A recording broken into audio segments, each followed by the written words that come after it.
Bonsoir à tous. À la une de ce journal, malgré l'annonce des dispositions prises pour le respect des mesures d'hygiène et autres mesures barrières dans les établissements scolaires publics, le gouvernement peine à convaincre des syndicats. Pendant ce temps, dans les zones reculées, c'est la colère des enseignants qui gronde. Presque aucune mesure n'a été prise dans les zones rurales au moment où des enfants s'apprêtent à reprendre le chemin de l'école d'ici le 1er juin en 2020. Illustration dans le Mbamekine, dans la région de l'Ouest et dans la ville de Douala, là où syndicats et enseignants réagissent sur les dispositions prises par le gouvernement. Et nous évoquerons cette rocambolesque histoire qui se déroule au Togo, là où 5 Camerounais ont été mis aux arrêts, parmi eux des hommes présentés comme des soldats de l'armée camerounaise ayant déserté pour effectuer des opérations de vol à main armée au Togo, pays situé en Afrique de l'Ouest. Comment en est-on arrivé là? Quelle réaction des autorités camerounaises? Nous en parlerons au cœur de ce journal.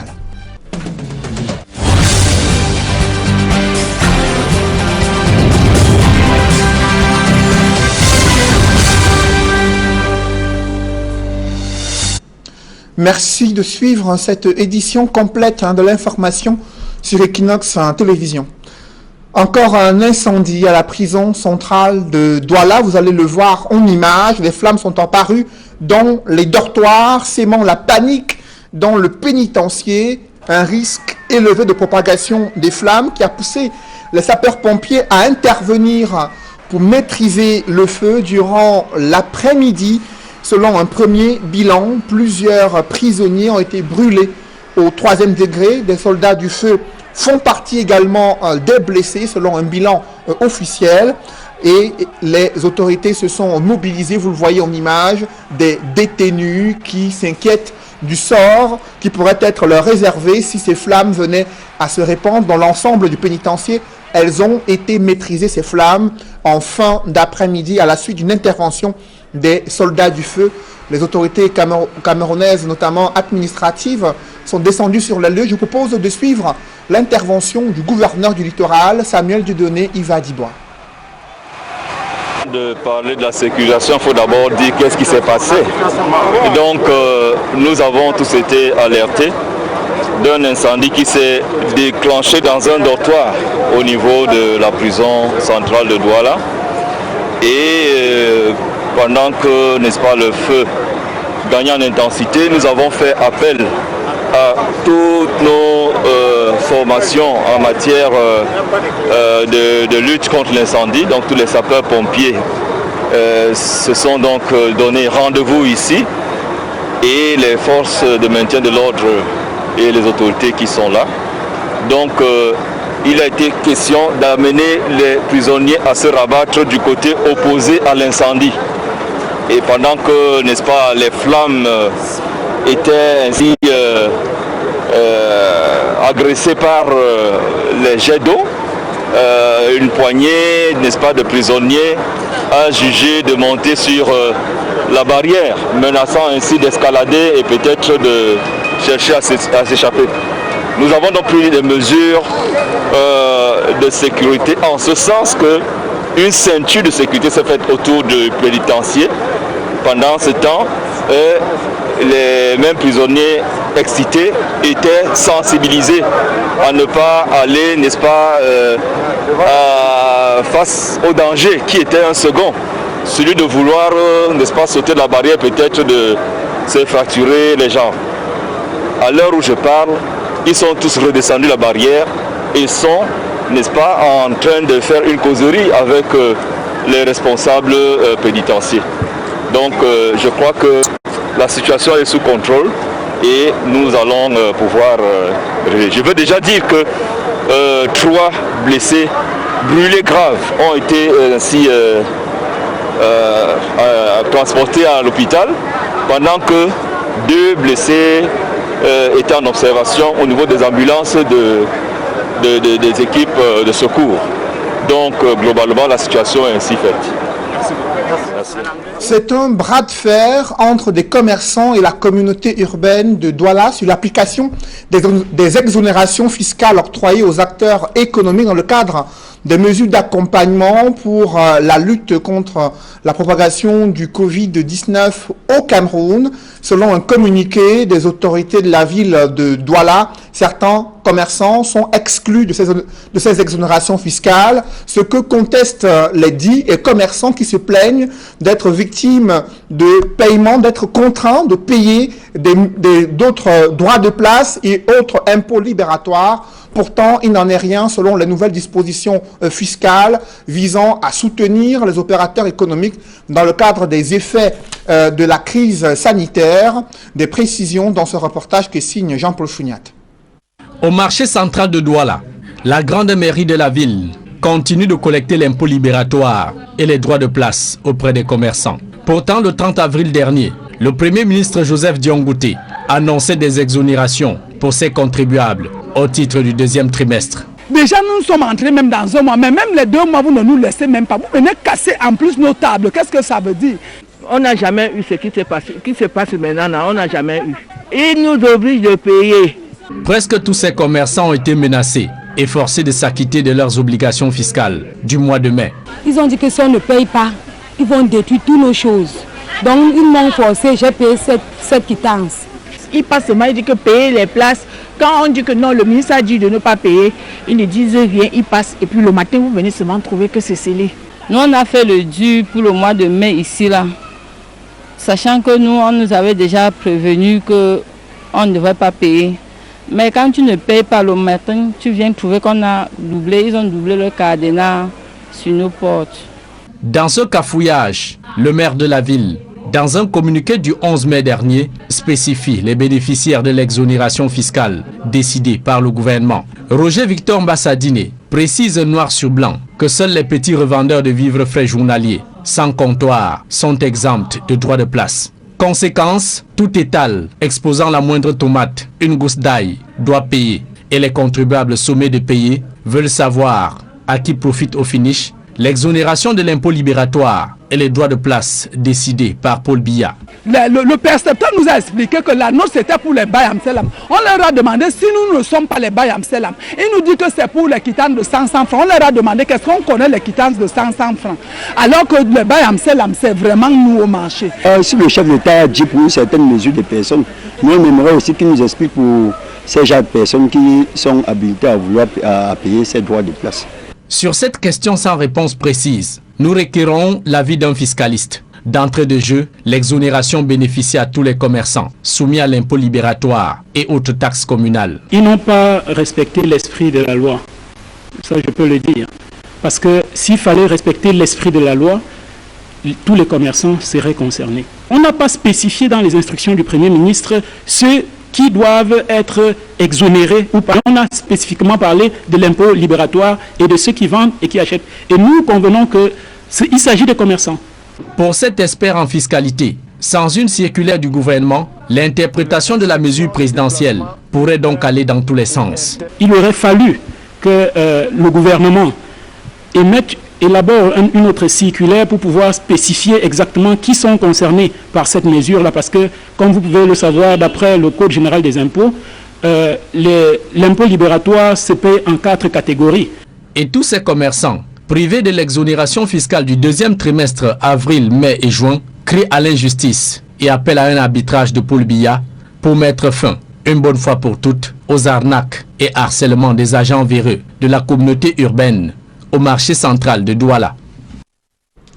À quelques jours de la reprise des cours dans le département du Bas-Mékim, aucune mesure n'est prise pour préserver la santé des élèves et enseignants. C'est le constat que font nos reporters. Chefs d'établissement crient à l'abandon. Ils invitent les pouvoirs publics à les doter du matériel de lutte contre la propagation du coronavirus. Évocation avec Charles Melingui et Ike Cyril. Lundi 16 mars 2020, c'était le dernier jour de classe à l'école publique de Ntui avant la fermeture des établissements intervenue le lendemain 17 mars. Depuis lors, de hautes herbes ont envahi l'établissement tandis que les tables bancs sont recouverts de poussière. La reprise des cours est annoncée pour le 1er juin prochain, mais les enseignants redoutent d'être contaminés par des élèves qui reviennent de 2 mois de villégiature. Nous allons être en contact permanent avec ces enfants qui ont passé le confinement partout dans le pays et les risques de contamination sont vraiment très élevés, compte tenu de ce que nous ne disposons pas du matériel adéquat, à savoir et les bottes, et les gants, et les cache-nez, et même les solutions hydroalcooliques. Au moment de la reprise, le groupe scolaire de Ntui n'est plus que l'ombre de lui-même. Les enseignants revendiquent déjà une prime pour les risques encourus. Prenez le cas d'enseignant dans la salle de classe qui soit en contact avec un cas d'élève infecté. Ce sera le pire. Donc nous attendons de la hiérarchie une prime de risque qui nous mettra vraiment qui nous donnera encore un peu plus de tonus. Au lycée classique de Ntui, la situation n'est guère reluisante. L'établissement n'a même pas d'eau pour le lavage des mains. Toutes les tentatives d'approvisionnement du lycée en eau ont toujours été vaines. Mais néanmoins, nous avons un puits. Nous allons rendre cette eau potable avant de la mettre dans les différentes seaux robinets et les positionner dans toutes les classes. En fait, le problème d'eau se pose véritablement au lycée de Ntui. À quelques heures de la reprise annoncée des cours, le lycée technique également broie du noir. Aucune disposition n'est prise pour assurer la santé des élèves et des enseignants. La rentrée, c'est lundi. Et nos élèves sont éparpillés dans le Cameroun. Il y en a qui nous viennent de Douala, qui nous viennent de Yaoundé. Dans quel état ils arrivent ici, là? Ils vont arriver ici. Dans quel état? Bon, il nous faut suffisamment de moyens, n'est-ce pas, pour pouvoir les contrôler, pour pouvoir détecter, si possible, des cas de maladie et les mettre à côté. En ce moment, nous avons pu acquérir un seul thermoflash. Nous avons pu acquérir un seul thermoflash qui nous coûte 75 000 francs. Comme son nom l'indique, il s'agit d'un lycée technique. Les apprenants sont appelés à manipuler des rabots, des scies, le marteau et autres matériels d'apprentissage sans protection aucune. La hiérarchie nous a demandé d'utiliser les gants dans les salles spécialisées.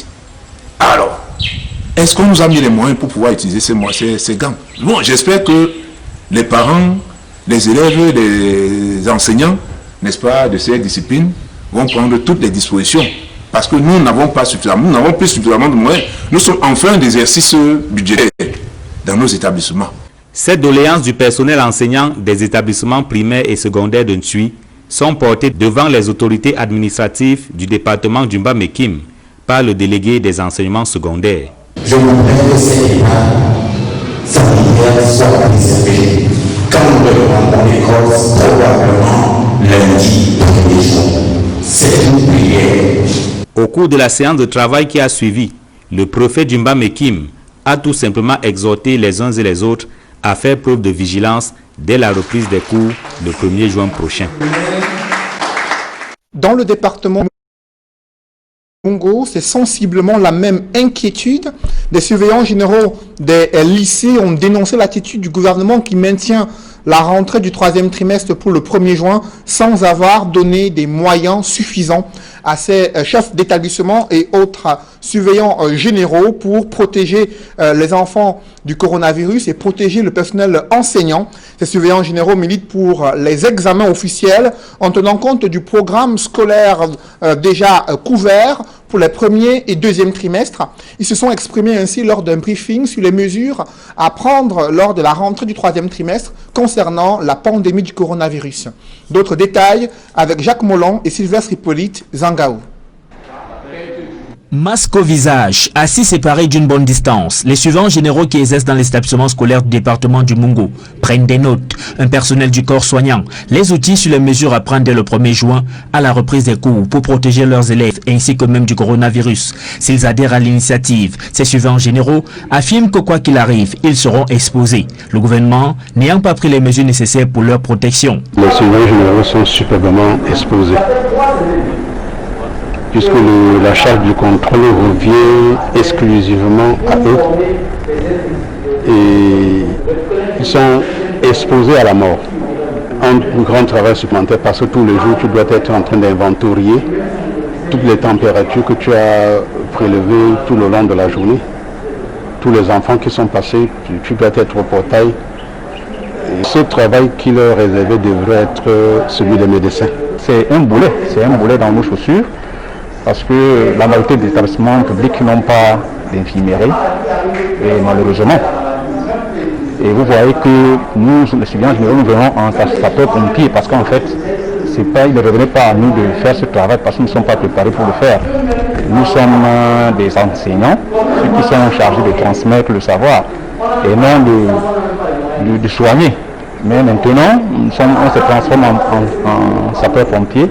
Ces surveillants généraux partagent la proposition des syndicats des enseignants qui demandent de passer directement aux examens officiels. Organiser les examens à partir du niveau où les enseignants ont établi les programmes, c'est-à-dire du premier trimestre jusqu'à partir du 17 mars où on a arrêté. Je pense que si on avait conçu le sujet d'examen en tenant compte de cet intervalle-là, on pouvait organiser simplement les examens sans plus, n'est-ce pas, faire venir encore les enfants pour une éventuelle rentrée scolaire. Puisque en ce moment où la maladie a atteint le pic, c'est les enseignants qui sont en ce moment les plus exposés. Maintenant, on risque de sacrifier même ceux qui devraient être exemptés de la mort. Tous les établissements ne disposent pas de moyens pour acheter les thermoflash. Parce que quand tout de suite les infirmiers nous disent que quand on me fait c'est 65 000, il y a des établissements qui n'arrivent même pas à payer les salaires des enseignants. Je me demande comment est-ce qu'ils doivent aller acheter peut-être 5 thermoflash. Et c'est ici que l'État doit vraiment intervenir et faire vraiment son devoir. À les écouter donc, c'est plein d'inquiétudes que ces surveillants généraux pensent à la reprise des cours le 1er juin prochain. Dans la région de l'Ouest, des syndicalistes et enseignants sont en colère contre la décision du gouvernement de maintenir la rentrée du 3e trimestre sans pour autant déployer les moyens nécessaires pour faire face à la pandémie du coronavirus. Alors que le gouvernement annonce un système de rotation des effectifs, les enseignants se demandent d'où viendront leurs collègues pour faire face aux besoins importants d'encadrer les enfants qui devraient être 25 ou 24 par salle de classe. Il s'exprime dans ce reportage que signe Leclerc Sakem. Je vous parlais de ce reportage réalisé dans la région de l'Ouest, là où des syndicalistes et enseignants s'expriment sur la reprise des cours prévus le 1er juin 2020. Ils invoquent le manque de personnel enseignant pour encadrer ces enfants. Ils insistent également sur l'insuffisance des mesures prises pour prévenir les risques élevés de contamination au Covid-19. Réaction dans ce reportage de Leclerc Sakem. À quelques jours du retour dans les campus scolaires, pour les élèves et apprenants, c'est les sons discordants qui retentissent entre les autorités gouvernementales, notamment celles en charge de l'éducation et les acteurs des secteurs éducatifs. Dans un contexte sanitaire particulier fortement dominé par la pandémie à coronavirus, les syndicalistes se plaignent de la prise de décisions de façon unilatérale qui ne contraste toujours pas avec le vœu des seigneurs de la craie et donc pas à leur avantage. L'acteur principal de ces rentrées, que l'État n'a pas cru bon d'associer tous les partis à la décision et à la préparation de ces rentrées. Nous, leaders syndicaux, on apprend, comme tout le monde, tout à travers les médias, surtout les réseaux sociaux. On ne nous a pas associés à la préparation de ces rentrées. Or, vu le contexte de crise, il aurait été judicieux de nous associer à la préparation de cette rentrée extrêmement délicate, parce que c'est de la vie des êtres humains qu'il est question. S'ils disent avoir conscience du souci pour l'autorité gouvernementale de sauver l'école d'une année blanche, ces enseignants et syndicalistes restent soucieux des mesures qui tardent à tomber dans la plupart des établissements scolaires, notamment celles de l'arrière-pays, afin de garantir une sécurité minimale à l'ensemble des acteurs de la chaîne d'éducation. Il y a des solutions que nous on aurait dû proposer par rapport à ces classes d'examen-là. Il fallait par exemple qu'on donne des gants aux élèves et aux enseignants. Parce que les crêtes qu'on va utiliser là, comment va-t-on gérer ça? Alors que peut-être avant les gants, après on pouvait prendre les gants là, on désinfecte. C'est une année, moi je l'ai dit d'ailleurs au tiers blanche. Comment doit-on gérer ça après? On devait réfléchir, essayer de voir ensemble comment gérer ces manques de cours là après. Je crois que c'est un travail participatif que l'État n'a pas cru bon d'associer les autres partenaires sociaux. Et nous croyons que vraiment ce n'est pas très bon. Les enseignants vont reprendre ces cours-là. S'ils reprennent, la peur au ventre. quand on regarde, c'est un peu une annonceur de sauve qui peut. À situation exceptionnelle, réponse exceptionnelle. 24 bacs LES, mais d'où viendront les enseignants pour répondre aux enjeux de l'heure quand on sait que la plupart des établissements souffrent d'un déficit criard du personnel enseignant, en plus d'autres manquements observés dans nos établissements scolaires, s'interroge-t-il. Le nombre d'enseignants à mobiliser pour gérer cette période est suffisant? On dira non, parce que le nombre de salles de classe à utiliser pour satisfaire les élèves et même tout le reste de la communauté éducative qui attend que l'administration et les enseignants puissent faire l'impossible, ce nombre est très insuffisant. Donc, où vont donc venir ces enseignants qui viendront en appui dans ce contexte particulier pour que les salles de classe qui se sont multipliées par 2 pour gérer les nouveaux effectifs de 24 élèves par classe. Il faut également dire que le contexte est un contexte de démotivation générale de la part des enseignants. Une autre catégorie, les enseignants vacataires. C'est la galère en cette période d'interruption des cours. Chez eux, la reprise de l'enseignement a lieu sous fond de forte tension et le moral bas. Les salaires des mois précédents restent désespérément attendus. Depuis pratiquement 2 mois que les vacataires, pour mon cas, si le diable part à la queue, et je dis bien pour certains autres, ça fait pratiquement 3 mois. Et nous ne sommes pas prêts. Je ne pense pas que nous devons être prêts à reprendre les cours lundi, le 1er juin, si rien n'a été fait. Personne ne doit pas aller à pied sur plusieurs kilomètres pour aller entretenir les enfants avec tous les risques que cela comporte. Donc qu'ils prennent la mesure et qu'ils nous gèrent déjà les mois que nous avons accumulés et qu'on renégocie maintenant le contrat par rapport à l'échéance qui arrive le 1er juin. Mais s'il y a une chose qui reste sûre, à s'en tenir aux multiples communications gouvernementales, la quête du savoir devra reprendre droit de cité dès le 1er juin pour les classes d'examen sur l'ensemble du territoire national du Cameroun. Au moment où les cours doivent reprendre au Cameroun, le nombre de patients testés positifs au Covid-19 s'élève à 5 356 cas au Cameroun, 177 décès enregistrés et 3 326 personnes guéries. Ces chiffres sont du ministre de la Santé publique.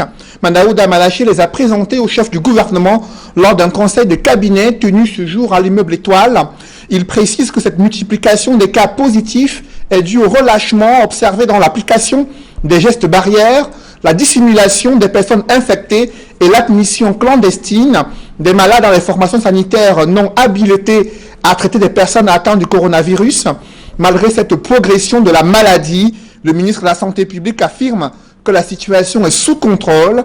En réaction, le Premier ministre Joseph John Gouté a instruit le ministre de la Santé publique à publier la liste des hôpitaux publics et privés agréés Covid-19. Il a exhorté le ministre de la Santé publique à accélérer les travaux d'aménagement des centres agréés Covid-19. Lors de ce conseil de cabinet, les ministres en charge de l'éducation affirment que les dispositions ont été prises pour assurer le respect des règles d'hygiène et la distanciation sociale au sein des établissements scolaires et universitaires. Un système de rotation des effectifs sera implémenté lors de la rentrée du 1er juin 2020, rassurent les ministres de l'Éducation, et le Cameroun qui est à la recherche de près de 290 milliards de francs CFA dans le cadre du soutien des partenaires multilatéraux pour lutter contre la pandémie du coronavirus.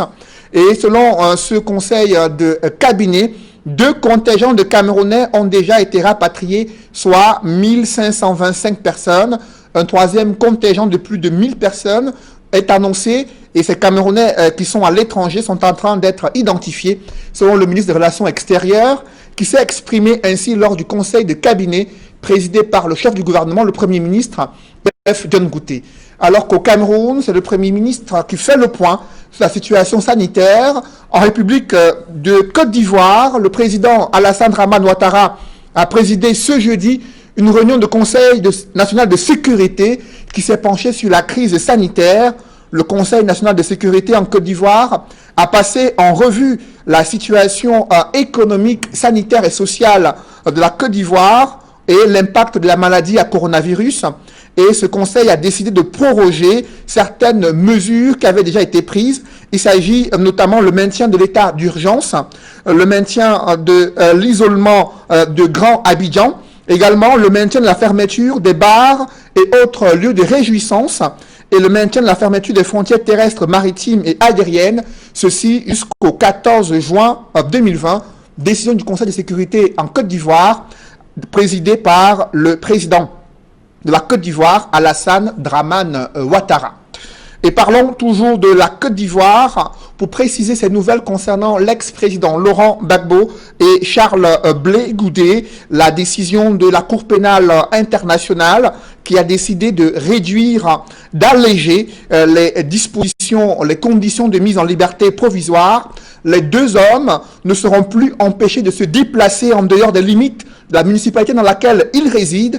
Ils n'auront plus à remettre au greffe toutes les pièces d'identité dont ils disposent, en particulier le passeport. Ils ne devront plus se présenter chaque semaine auprès des autorités de l'État d'accueil ou auprès du greffe. Ils ne devront enfin plus se conformer à toute autre condition imposée par l'État dans lequel ils sont libérés. Les autres conditions restent en vigueur. C'est du moins ce que révèle la CPI dans un communiqué rendu public ce jour. Elle décide d'alléger les conditions de mise en liberté imposées à Laurent Gbagbo et Charles Blé Goudé. Toujours dans l'actualité internationale, des Camerounais sont-ils en train de se disputer la palme d'or du banditisme transfrontalier? La police judiciaire togolaise a mis aux arrêts 5 ressortissants camerounais accusés de braquage sur un homme d'affaires togolais à Lomé. Les circonstances de leur arrestation ont été présentées à la télévision publique togolaise.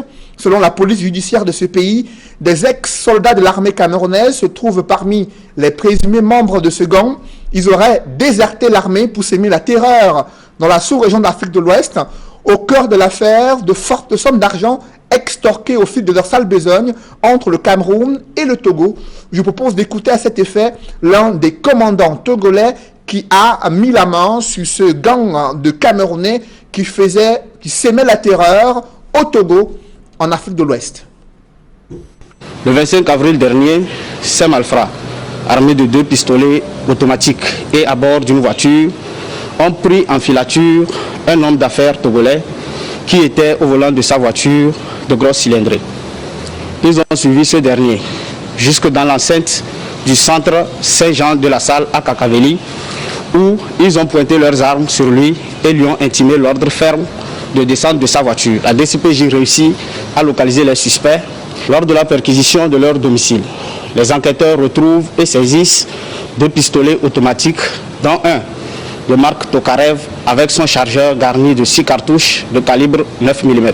La poursuite des investigations nous a permis de savoir que le cerveau de la bande, le nommé Ntanga Clément Didier alias Tony, se disant homme d'affaires et revendeur de voitures, a reçu une avance de 36 millions de francs CFA d'un commandant de l'armée camerounaise en service à la présidence camerounaise pour livrer un véhicule de marque Mercedes G63 qu'il devait acheter au port de Cotonou. Tony contacte le nommé Oumarou Abo Fadil, sergent des forces armées camerounaises, pour que celui-ci lui trouve une arme pour sa sécurité durant le voyage. Le sergent Oumarou Abo Fadil, à son tour, contacte le soldat Essimbi Francis, magasinier d'armes de la brigade du quartier général de Yaoundé, qui accepte de soustraire du magasin le pistolet automatique de marque Tokarev. Ce pistolet sera loué à Tony pour un montant de 700 000 francs par semaine. Après 2 semaines, l'arme louée n'est pas rapportée et à la suite d'un contrôle, le soldat Essimbi Francis, ne pouvant pas justifier de l'absence de l'arme, est mis aux arrêts. Son complice, le sergent Oumarou Abo Fadil, qui avait déjà vendu un pistolet factice au sieur Tony, déserte l'armée avec son complice Eunjo Ele Serge, également sergent des forces armées camerounaises. Les 2 militaires se lancent à la poursuite de Tony afin de récupérer l'arme en question. Ils le rejoignent au Bénin et le trouvent en compagnie du nommé Kameni Kevin.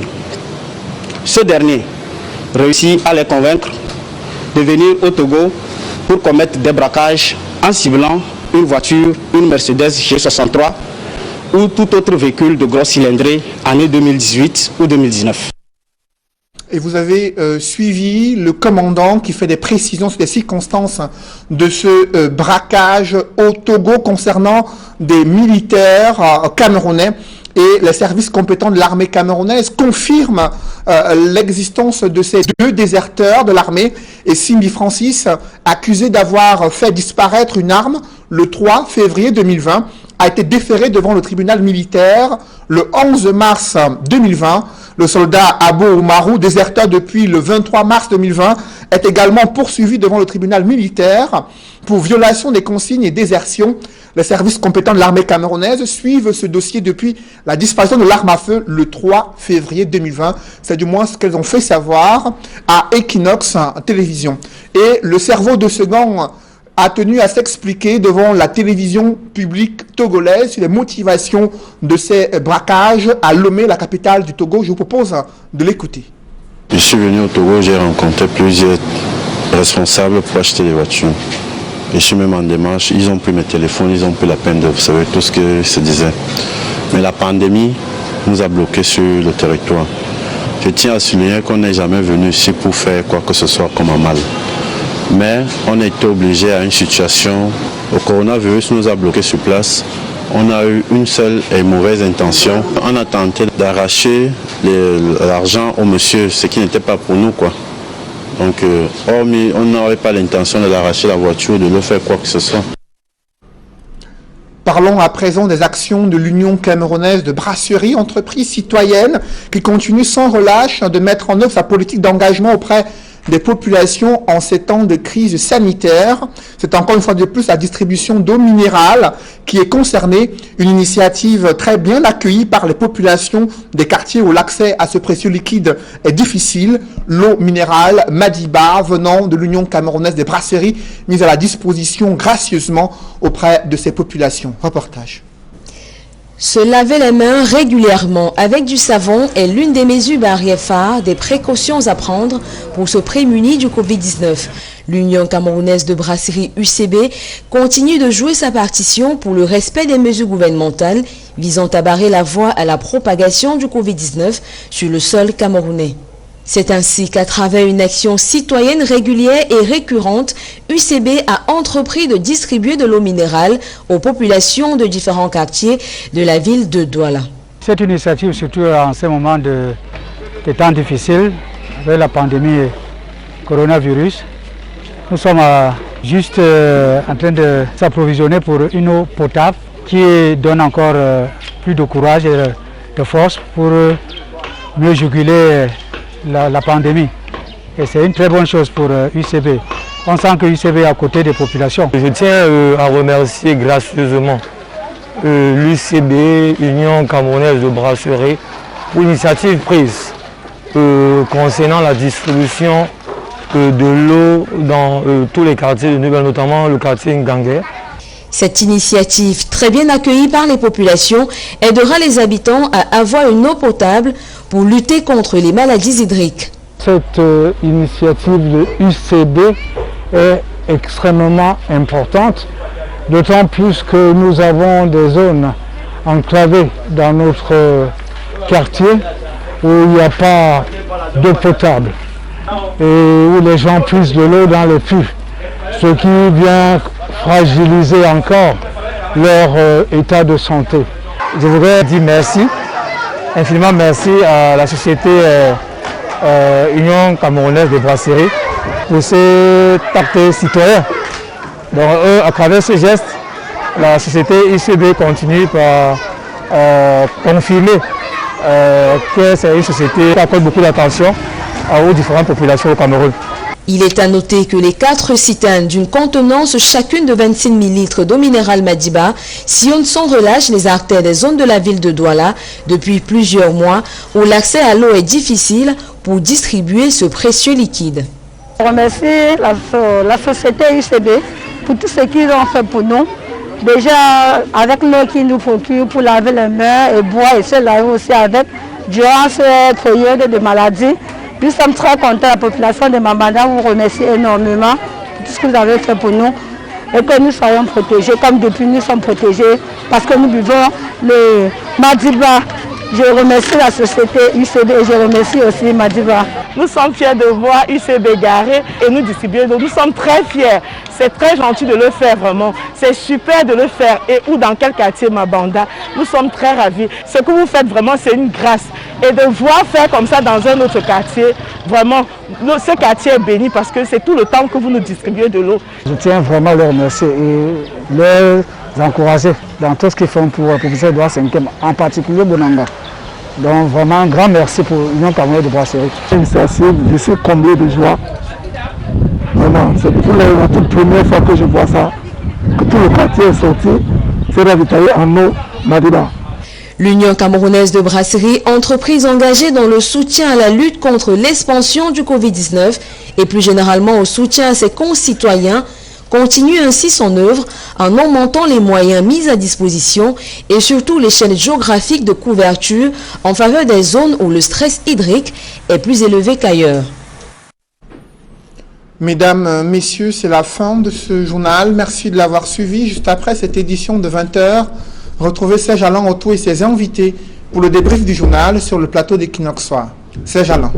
C'est qu'il nous fallait reprise des cours pour le compte du 3e trimestre pour ce qui est des classes d'examen, mais c'est pas évident dans l'arrière-pays.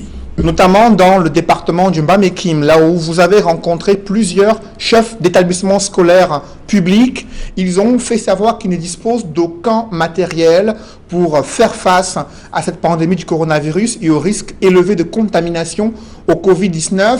Les infrastructures sont loin d'être prêtes pour accueillir les enfants pour cette rentrée du 3e trimestre. Le personnel enseignant lui-même n'a pas encore de matériel adéquat pour respecter les règles d'hygiène et les mesures barrières.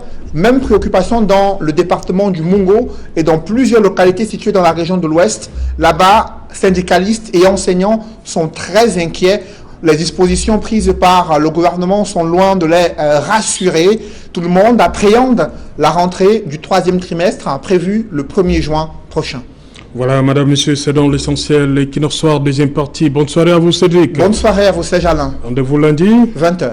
Madame, monsieur, dans un instant, la suite. Equinox Soir.